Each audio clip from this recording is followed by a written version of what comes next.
सरकार से और सिस्टम से सवाल पूछना अपराध नहीं, हमारी नैतिक जिम्मेदारी है। और आज हम भी सवाल पूछेंगे, सीधा सवाल पूछेंगे और बहुत भारी सवाल होगा।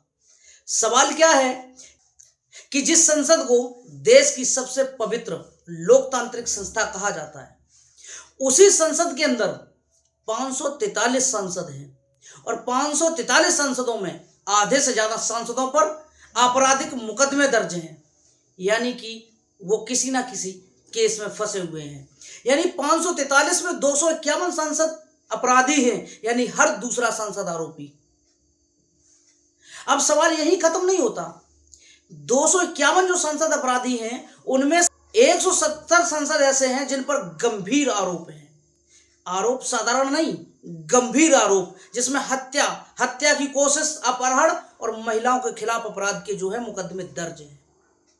ये मैं नहीं कह रहा हूं, ये कह रही है 2024 की जो लोकसभा चुनाव था, उसमें एडीआर की रिपोर्ट जो आई थी, उसमें जो नेताओं ने जो पर्चा दाखिल किया था, उसमें जो हलफनामा दिया था, उसके आधार पर सांसद खुद बता रहे हैं कि वो अपराधी हैं।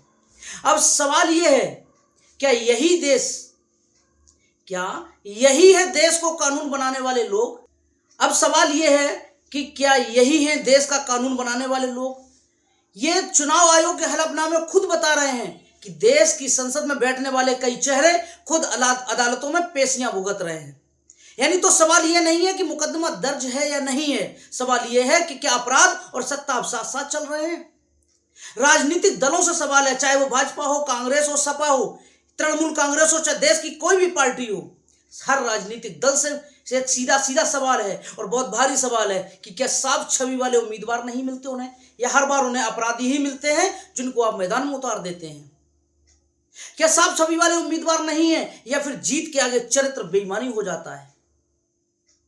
क्या उनको लगता है कि अपराधी हैं तो इनका भय क्षेत्र में है, तो लोग इनके डर से वोट दे देंगे, या साफ छवि वाले जो लोग होंगे, चुनाव लड़ेंगे तो उनको जो है वोट नहीं मिलेगा, वो जीत नहीं पाएंगे? क्या ये कारण है?